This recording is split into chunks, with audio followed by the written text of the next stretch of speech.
Hello, you're back again with me this week, and I thought that this week I would talk to you about fitness, in particular talking about marathons.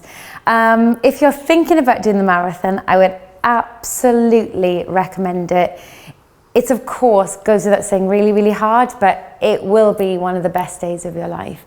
Having said that, you really have to do the work. I think that there are some crazy people out there who think that they can just get up and run a marathon, and you can't. If you're going to do it, you've got to put in the hours of training. That usually means running from wherever you are. You know, you can already be somebody who's done a 10K, or you could be somebody who's not done any running, like my cousin Hannah, who ran it with me. But if you find on the internet some schedule that you can follow, so that each week you're hitting a target that gets to 20 miles, usually 3 weeks at least before the marathon, then you're in great shape.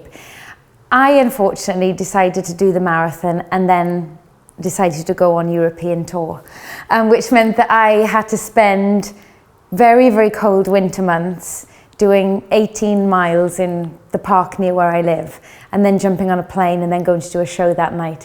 If I was in that situation again, I think I would think twice about timing my training and my performances together. But you have to do, we all lead busy lives, so you've got to kind of do what you can within the time. But I would say make sure you get the training in. You want to get to 20 miles because the adrenaline will keep you going for the last 6.2. Also, tools are quite important. Now, I would say, firstly, make sure you've got the right trainers. We all run in different ways. I went and had what they call gait analysis, which is you run on a treadmill and they measure your feet and they look at how you run.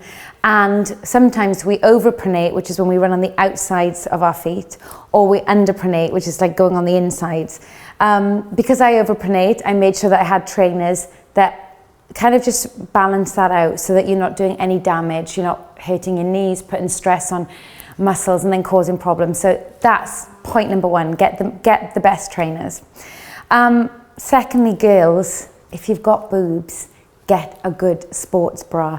If you're going to be running 20 miles, you don't want to even think about that. Now I'm going to show you one of mine, like something like this. Like I use this shock absorber one, nice and pink. See, they can be pretty too.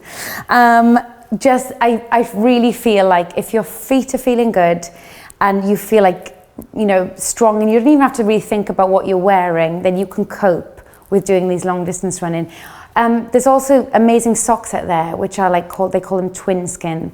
They're like a double layer sock. I'm going to show you here. And they have, so you can see here, there's 2 layers to them. And what that does is, instead of your skin rubbing the sock rubs the sock. So you don't get blisters and your feet don't get so mangled on these long distance trainings. And then my absolute essential for doing long distance running is make sure you've made a really good playlist. If you're thinking about it, a marathon can take you between like 4 and 6 hours. So you've got to read all your favorite songs of the last, 10, 15 years. Anything that's high energy, that puts a smile on your face, that's going to pick you up when you're having a dark moment.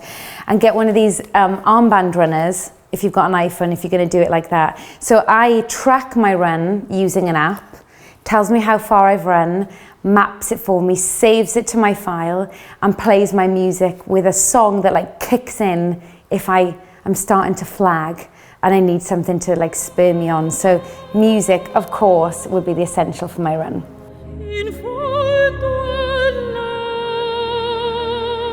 One of the most important things on marathon day, apart from making sure that you've totally prepared yourself, you've done the carb loading, you're completely hydrated, you've got the right kit, you've done the training. It's about the atmosphere on the day and the people that have come out to support you. If you are in the vicinity of a marathon and you're thinking about going to support, please do it, because it really means the world to the runners. When I think about my day, from the very first mile, people turned out with banners and signs, and along the way had brought tubs of sweets or cocktail sausages, pastries, crisps, anything. And because you need to keep the energy going, those little bits of sugar, those little things will physically, help you on. But it's really the words and the cheers from the crowd that keep you absolutely motivated. I remember, I think it was the 20th mile, I'd hurt my knee, I'd stepped on a bottle outside the Cutty Sark, and I had sort of twisted my knee and pulled a tendon, and every step was agony.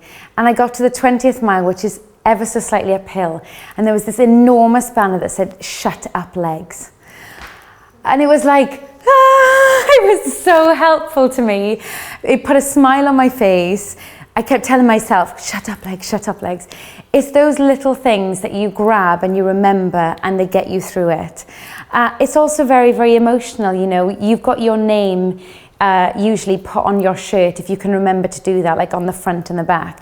And people in the crowd will say, "Come on, Kath, come on, Hannah." And just hearing somebody say that makes all the difference when you're having that thing of like, oh my gosh, I've got another 10 miles to go. So please, please, if you can, go out and support. You'll really enjoy it. You'll really help. And I certainly, if I'm not running in it, I'm going to do my best to be there and support people.